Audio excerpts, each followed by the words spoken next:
lang pinakatuloy din siya sa daan.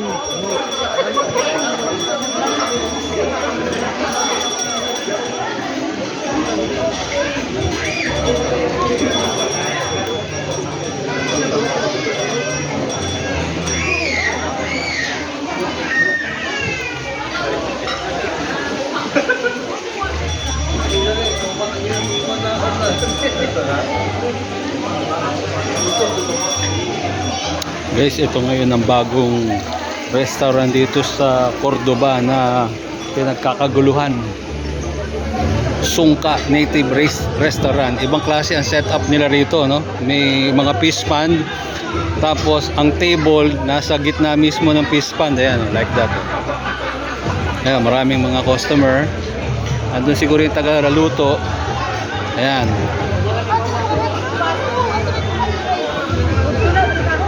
Ibang klase to, ibang klaseng attraction. Ayan yung mga dining table nila. Ito yung pinakagitna. So, isang ikot. Ayan. Ganda.